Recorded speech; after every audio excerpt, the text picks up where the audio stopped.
Marion, c'était quoi le but de cette troisième édition? Quand vous l'avez tracé, vous avez pensé à quoi? Faire un parcours comme les deux premières éditions où vraiment on pouvait découvrir des coureuses totalement différentes. Alors on part de l'étranger, hein, ça sera notre premier grand départ hors de France et évidemment d'aller chercher les Pays-Bas c'est tout sauf un hasard. On s'assure un succès populaire et puis voilà, je l'invente pas mais il y a quand même plus de bicyclettes que d'habitants aux Pays-Bas donc on va être très bien reçus. Et ensuite, on ira chercher des étapes très difficiles avec notamment l'étape qui arrive à Liège. Donc ça sera vraiment une étape de classique au milieu du tour. On pourra assister peut-être à des premiers écarts.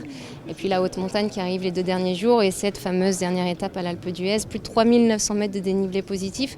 C'est du jamais vu sur le Tour de France Femmes avec Zwift, donc évidemment qu'on est très impatient d'y être. Marion, 8 étapes en 7 jours, vous avez poussé les murs pour que le Tour de France ait lieu entre les JO et les Paralympiques. Ouais, c'est bien trouvé. Ouais, non, clairement, c'était une édition quand même particulière avec les Jeux Olympiques. On va pas se mentir, hein. Nous ce qu'on voulait c'était vraiment rester pendant les vacances des gens parce que ça doit rester un succès populaire, que ce soit pour les hommes ou pour les femmes. Et on ne sera pas cette 4e semaine, hein, donc on n'aura pas la bande-annonce pendant 3 semaines, donc ça sera vraiment un vrai test. On est placé entre les Jeux Olympiques, donc on démarrera un lundi et non un dimanche, dès le lendemain. Et ensuite s'enchaîneront les Paralympiques. Donc c'est vrai que l'Union cycliste internationale ont validé nos dates et on a été également épaulé par la ministre des Sports qui nous a validé. L'Alpe d'Huez, c'est Mythique. mythique. Au-delà de ça, terminer le tour par ça, c'est quand même... Non, c'est un final en apothéose. On a été visiter les Vosges. Ensuite, on est venu au Tourmalet, donc dans les Pyrénées. Et puis, on avait envie d'aller dans les Alpes. Et je ne pense pas qu'il y ait beaucoup plus mythique que l'Alpe d'Huez et ses 21 virages numérotés. Donc en plus, en dernière étape, voilà, on s'attend à avoir du grand spectacle jusqu'à la fin. Et on sait que de toute façon, l'histoire du Tour, il s'inscrit aussi grâce au parcours. Donc on n'y a pas été là-bas par hasard. Marion Juliette nous disait qu'elle adorerait voir que le Tour de France fasse 2 semaines un jour. Est-ce que vous continuez à envisager ça pour les prochaines années? Depuis la première édition, on se dit que bien sûr qu'on a envie de faire plus. Après, il faut y aller doucement parce que des Tours de France femmes avant nous, il y en avait aussi. Et force est de constater qu'on ne trouvait jamais la bonne formule puisqu'à chaque fois on a mis la clé sous la porte. Donc il faut vraiment y aller prudemment, il faut asseoir aussi son épreuve, il faut qu'elle devienne pérenne.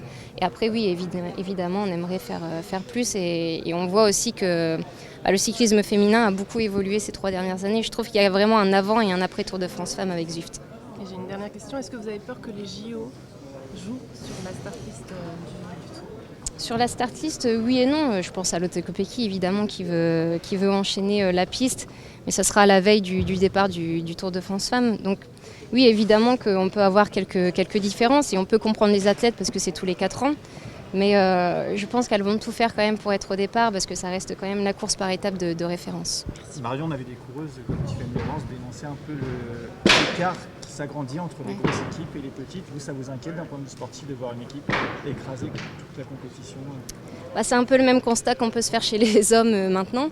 Mais en tout cas, ce qui était vraiment important, c'est qu'on ait quand même des courses médiatiques pour que justement elles puissent se faire connaître. Et après, c'est tout un système économique qui va se mettre en place. Donc évidemment que nous, avec notre course, ce qui est important, c'est d'inviter des équipes qui n'ont pas forcément leur invitation et des wildcards et des investisseurs qui regardent le Tour de France Femmes avec Zwift, qui investissent dans le cyclisme. Donc on espère évidemment que ce ne sera pas que les grosses équipes qui vont en bénéficier.